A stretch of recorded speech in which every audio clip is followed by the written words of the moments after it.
Hi friends, welcome to Bhanu's kitchen. ఈరోజు వీడియోలో గుళ్ళో పెట్టే ప్రసాదం పులిహారని ఇంట్లో ఎంతో రుచిగా ఎలా తయారు చేసుకోవాలో చూద్దాం. ఈసారి వచ్చే పండగలకి ఈ విధంగా పులిహారని చేసి దేవుడికి నైవేద్యం పెట్టండి. ఆ దేవుడి అనుగ్రహం పొందండి. ఈ ప్రసాదం స్టైల్ పులిహారని ఎలా తయారు చేసుకోవాలో చూద్దాం. ఈ ప్రసాదం పులిహారని తయారు చేసుకోవడానికి కావాల్సిన పదార్థాలు: 1 గ్లాసు సోనా మసూరి బియ్యం అండి, కొంచెం పసుపు, చింతపండు, జీడిపప్పు, పల్లీలు, పచ్చిశనగపప్పు, ధనియాలు, నువ్వులు, ఇంగువ,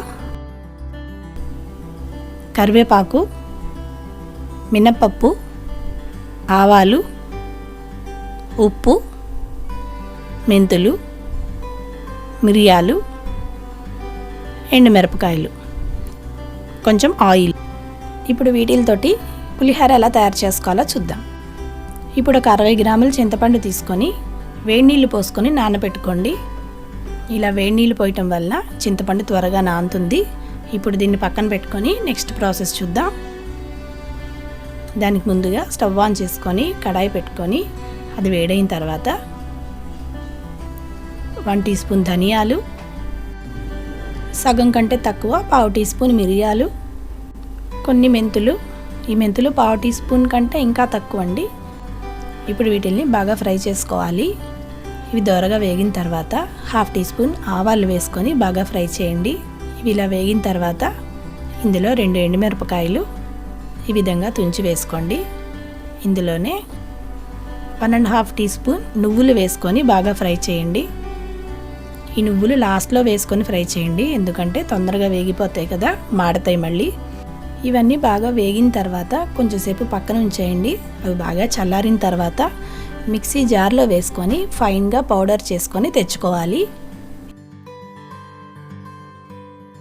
ఇప్పుడు ఆ తర్వాత నెక్స్ట్ ప్రాసెస్ చూద్దాం. ఇప్పుడు ఇందాక నానబెట్టిన చింతపండుని తీసుకోండి. పక్కనే ఈ విధంగా ఒక స్ట్రైనర్ పెట్టుకొని ఒక బౌల్ మీద పెట్టుకోండి. ఇప్పుడు ఈ చింతపండులో మనం వేడి నీళ్ళు పోసుకున్నాం కదా, చూడండి బాగా నానింది, వెంటనే జ్యూస్ బాగా వస్తుంది. ఇప్పుడు ఆ వచ్చిన చింతపండు జ్యూస్ని ఆ స్ట్రైనర్లో వేసేసేయండి. ఇప్పుడు ఈ విధంగా చింతపండు జ్యూస్ మొత్తాన్ని వడగట్టుకోవాలి. ఇంకొంచెం నీళ్ళు పోసుకొని ఇదే విధంగా వడగట్టుకోండి. ఈ విధంగా చేసుకోవటం వల్ల చింతపండులో ఉన్న పిప్పి అవన్నీ జ్యూస్లోకి రాకుండా ఉంటాయి. మరి ఎక్కువ నీళ్ళు పోసుకోకూడదు. చింతపండు జ్యూస్ ఈ విధంగా కొంచెం చిక్కగా ఉండాలి. అప్పుడు మనకి చింతపండు పులుసు త్వరగా తయారవుతుంది. ఇప్పుడు స్టవ్ ఆన్ చేసుకొని అడుగు మందంగా ఉన్న గిన్నెను పెట్టుకొని అందులో 2 స్పూన్స్ ఆయిల్, కొంచెం ఆవాలు వేసుకొని పచ్చిమిర్చిని సన్నగా పొడుగ్గా కట్ చేసుకొని అవి కూడా వేసుకోండి. ఇప్పుడు అందులో మనం రెడీ చేసుకున్న ఈ చింతపండు జ్యూస్ని మొత్తాన్ని అందులో వేసేసుకోవాలి. ఇప్పుడు దీన్ని బాగా మరిగించుకోవాలి. ఈ చింతపండు జ్యూస్ కొంచెం చిక్కబడేంత వరకు మరిగించుకుంటూ ఉండండి. మధ్య మధ్యలో కలుపుతుండాలండి, లేకపోతే అడుగంటుతుంది.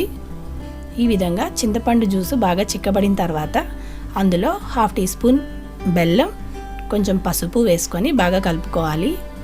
ఇప్పుడు ఈ విధంగా చిక్కగా అయిన తర్వాత దీన్ని మొత్తాన్ని వేరొక బౌల్లో తీసుకొని పక్కన పెట్టుకోండి. ఈ విధంగా రెడీ చేసి పెట్టుకున్న చింతపండు పులుసుని ఫ్రిడ్జ్లో పెట్టుకున్నామంటే 2 మంత్స్ ఈజీగా నిల్వ ఉంటుందండి. ఎప్పుడు కావాలంటే అప్పుడు ఈజీగా పులిహోర రెడీ చేసుకోవచ్చు. ఇప్పుడు నెక్స్ట్ ప్రాసెస్ చూద్దాం.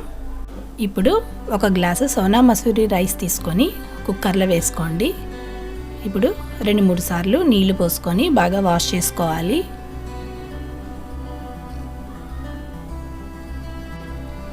ఈ విధంగా బియ్యాన్ని బాగా వాష్ చేసుకున్న తర్వాత మనం ఏ గ్లాస్తో అయితే బియ్యం కొలత తీసుకుంటామో అదే గ్లాస్తో 2 గ్లాసులు నీళ్లు పోసుకోవాలి.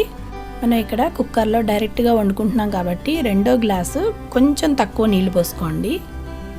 అప్పుడు పొడి పొడిలాడుతూ రైస్ చాలా బాగా వస్తుంది. ఇందులో 1 టీ స్పూన్ ఆయిల్ వేసుకొని కుక్కర్ మూత పెట్టుకొని 3 విజిల్స్ వచ్చేంత వరకు కుక్ చేసుకోండి. అన్నాన్ని పొడి పొడిగా వండుకోవాలి పులిహోరకి, అది గుర్తుపెట్టుకోవాలి. అప్పుడే పులిహోర బాగుంటుంది. ఇప్పుడు 3 విజిల్స్ వచ్చిన తర్వాత ఒకసారి కుక్కర్ మూత తీసి ఈ విధంగా కలుపుకొని అన్నం ఇలా వేడిగా ఉన్నప్పుడే వేరొక వెడల్పు బౌల్లోకి షిఫ్ట్ చేసేసుకోండి.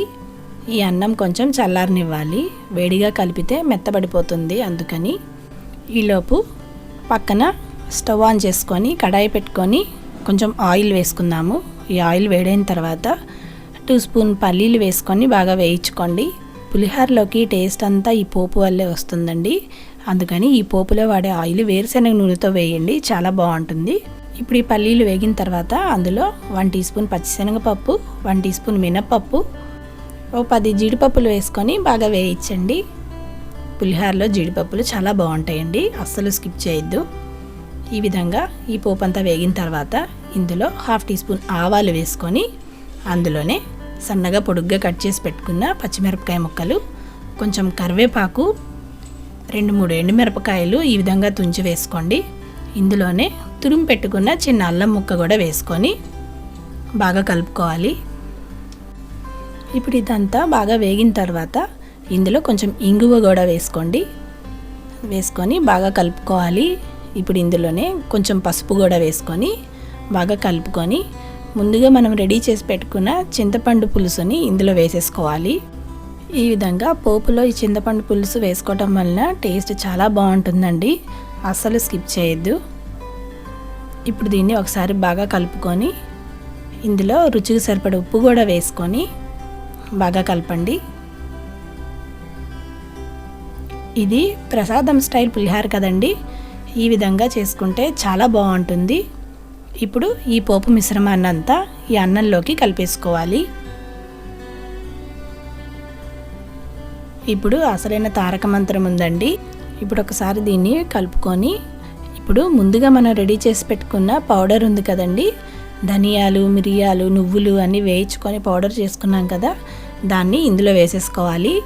ఇప్పుడు ఈ అన్నంలో వేసుకొని ఈ పులిహోరని బాగా కలుపుకోండి.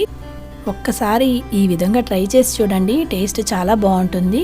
మనం ఎప్పుడు పులుసు పిండుకొని ఇదే విధంగా పోపు వేసుకుంటాము, కానీ ఈ పౌడర్ చేసుకున్నాం కదా, అది ఎక్స్ట్రా మనం యాడ్ చేస్తున్నాము, దానివల్ల టేస్ట్ చాలా బాగుంటుంది. సో ఈ వచ్చే పండగలకి ఈ విధంగా ప్రసాదం పులిహోరని చేసి దేవుడికి నైవేద్యం పెట్టండి. ఒక్కసారి ఈ విధంగా చేశారంటే మళ్ళీ మళ్ళీ ఇదే చేసుకుంటారు, టేస్ట్ అంత బాగుంటుంది. ఈ విధంగా మీరు ట్రై చేసి మీకు ఎలా వచ్చిందో నాకు కామెంట్ సెక్షన్లో కామెంట్ చేయండి. ఈ వీడియో మీకు నచ్చినట్టయితే లైక్ చేయండి, షేర్ చేయండి, మీ ఫ్రెండ్స్ అండ్ రిలేటివ్స్కి ఫార్వర్డ్ చేయండి. మరిన్ని మంచి రెసిపీస్ కోసం నా ఛానల్ని సబ్స్క్రైబ్ చేసుకోండి. ఓకేనండి, థ్యాంక్స్ ఫర్ వాచింగ్.